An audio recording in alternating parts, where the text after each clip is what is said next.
What's up, what's up, what's up? We are your Homeboy movie critics. I'm your homeboy Ron.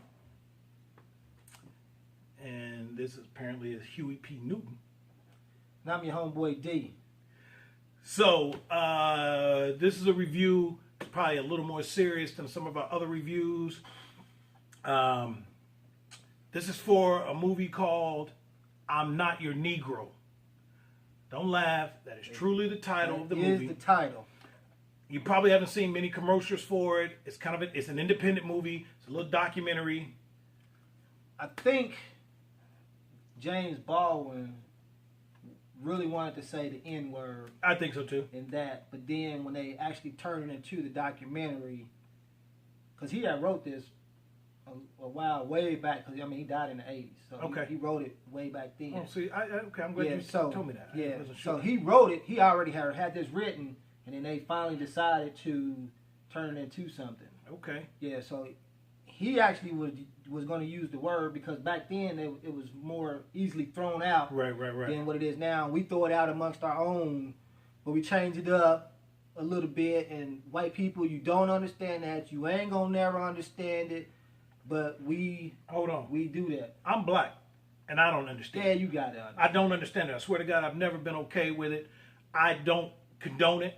I'm 99% of the time never use the N word. I don't use nigga. I don't say what's up nigga. This I just don't do that as my normal rhetoric. I sometimes jokingly throw it in there as like a little comedy, like as a little comedy type thing.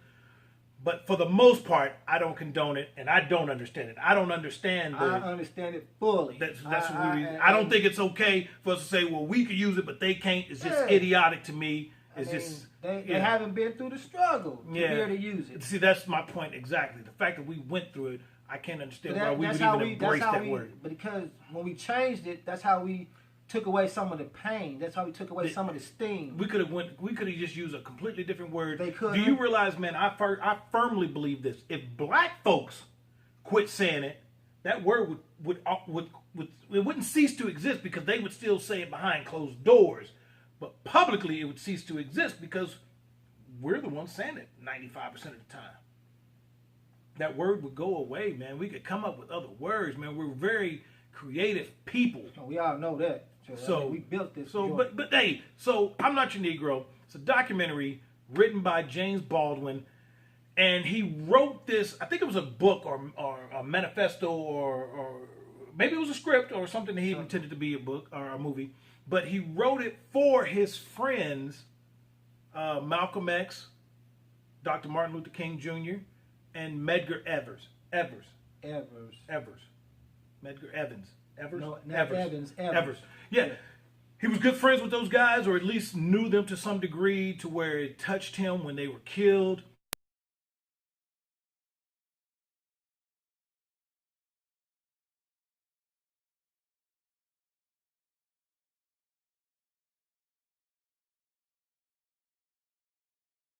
And I'm telling y'all, I was going to say this right off the top and I forgot. This is a 100%, without a doubt, Homeboy must see. Everybody should go see this movie. We were in the theater that was predominantly white. There was only 5 black people in that theater. And I counted 5 black people. The rest of the theater was white people, and it was pretty full. Pretty full theater. And this movie was so impactful to our white brothers and sisters that it left them motionless at the end of the movie. They literally were frozen in their seats. They weren't friends that's sitting next to each other, buddies, husband and wife, brother, sister. They wasn't talking. Yeah, it wasn't that normal after movie jovial talking back and forth.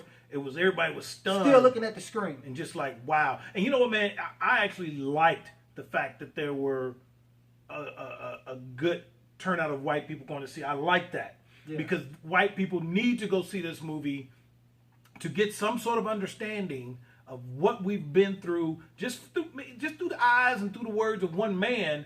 But there's no way, if you are any sort of compassionate person, there's no way you can go see this movie and not feel something. Yeah.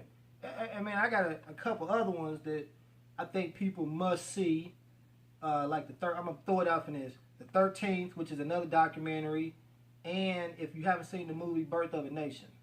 Two very good. Those are other two things that you need to see. It's a must see that the entire country see these movies. Even black people, white people, Asian people, every person need to see these movies because it for those people who say, I ain't put you in slavery, I didn't do this, my daddy didn't do it, my granddaddy didn't do it, but somebody down your line did do it, and you have to understand the effects that when that happened, water runs downhill. Yeah, the long-term effects. And the water runs downhill, and water is enough force to carve out stone.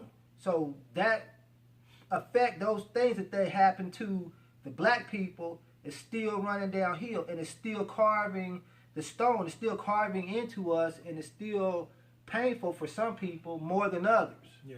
And I don't know how long it's going to take to get over that. But we, those people who say, it wasn't me, I wasn't living back then, you wasn't living back then, they have to see and understand because they don't see it. We all know, everybody knows slavery existed, but they don't want to take the time to find out the treatment that happened, the atrocity that happened to the black people back then. The people that are like that are what I would consider dismissive of what happened because they didn't cause it. They're disconnected because of the time. Not only are they disconnected, they are stopping short of saying that was a long time ago. Get over it. Yeah. They're very close. They're just this side of saying that, and it's like there is no getting over it. There's an understanding, and if we come together, if you get an understanding of what we've been through, and we have an understanding of what we've been through, and all we're asking for is some compassion and some empathy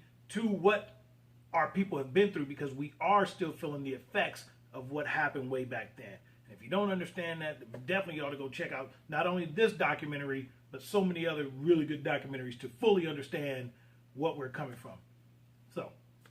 So I'm giving this 5 homies. It's 5 homies for me, and it's a definite must-see. Fuck that. 5 homies. This gets 10. Wow. Homies. Wow. Put up 2 hands, 10 homies. Because, by the way, before you say that, for y'all that don't know, we do our movies, our reviews on a 5 scale. So don't think that I just gave it half. We normally just grade on a 5 scale. 5 is the top. He's giving it 5 twice as good as we normally give. So I just wanted to clear that up because some people may have come in and don't know. I don't know, but you know how I am about this subject and everything. Yeah. And which, by the way, I'm glad you had a couple days to calm yourself down. To date, this documentary was the most touching to me.